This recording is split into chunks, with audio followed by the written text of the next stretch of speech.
Class 12 board की exam आने वाली है और कुछ समय बाद उसकी रिजल्ट भी ज़रूर से आएगी। ज़्यादातर बच्चों का जो सवाल होता है कि क्लास 12 बोर्ड की पेपर देने के बाद उसके रिजल्ट आने के बाद क्या उनको उस मार्क्स के बेसिस पे उनकी ड्रीम कॉलेज प्राप्त होगी कि नहीं।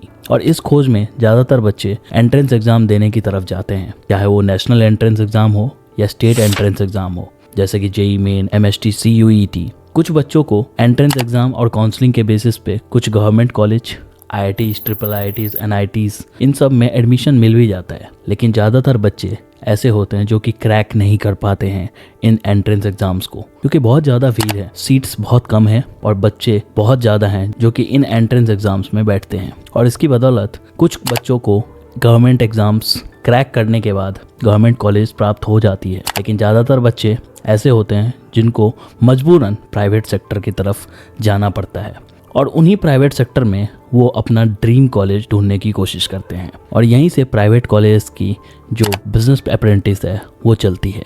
अब सोचने वाली बात ये है कि क्या जो आपकी ड्रीम कॉलेज है वो ओवररेटेड है और क्या ड्रीम कॉलेज नाम का कुछ होता भी है या इसका सिर्फ एक अफवाह बनाया गया है ताकि एजुकेशन की जो बिजनेस मॉडल है वो चलता रहे। उम्मीद है आपको एपिसोड पसंद आएगी, तो चलिए जानते हैं।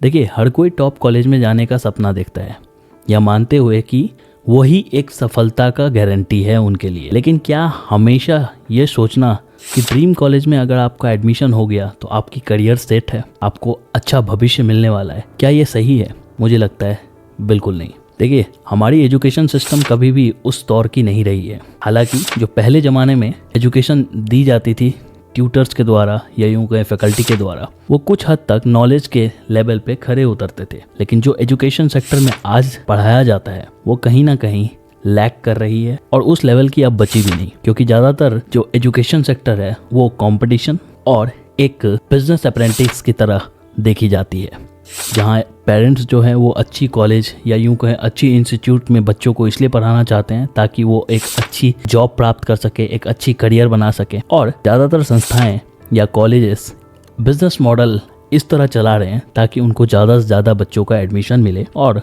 उनकी जो रेवेन्यू हो उसमें बढ़ोतरी हो।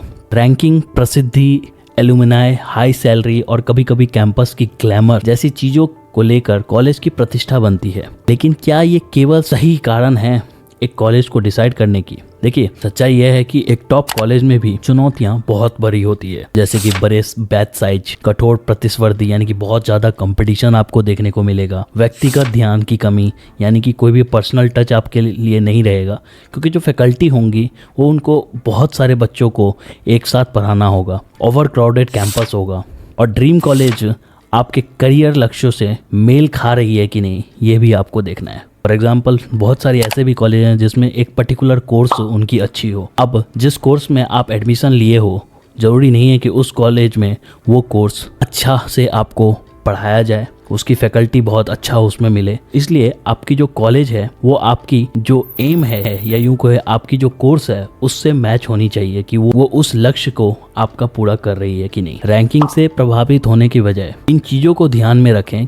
क्या कॉलेज आपके लक्ष्यों से मेल खाता है? क्या फैकल्टी और इंफ्रास्ट्रक्चर बेहतरीन है? एलुमनाई नेटवर्क कैसा है? और ये बातें नाम से ज़्यादा मायने रखती है। बिलीव मी, सही जानकारी के साथ निर्णय लें, छात्र से बात करें, प्लेसमेंट रिपोर्ट चेक करें और लागत बनाम लाभ का मूल्यांकन ज़रूर करें। जो इन्वेस्ट कर रहे हैं आप, उसका रिटर्न आपको क्या मिल रहा है। सबसे ज़रूरी बात, खुद से पूछें क्या यह कॉलेज आपके भविष्य के दृष्टिकोण से मेल खाता है। और इन सभी चीज़ों के लिए आप हमारे चैनल को सब्सक्राइब कर सकते हैं, क्योंकि आने वाले समय में हम ज़्यादातर कॉलेज के या यूँ कहें सभी कॉलेज के स्टूडेंट रिव्यूज़ अपने चैनल पे अपलोड करने वाले हैं, जिससे आपको एक ओवरव्यू मिलेगा जो भी आपका ड्रीम कॉलेज है सही में आपके लिए ड्रीम कॉलेज बनने वाली है या नहीं, और उसकी जो इंफ्रास्ट्रक्चर है या यूँ कहें फैकल्टी हैं वो आपके लिए बेहतरीन होने वाली है कि नहीं। बाकी हर एजुकेशनल अपडेट के लिए आप हमारे इंस्टाग्राम पेज को भी फॉलो कर सकते हैं, जिसका लिंक डिस्क्रिप्शन बॉक्स में दी गई है। आखिरकार एक कॉलेज केवल एक प्लेटफॉर्म्स है,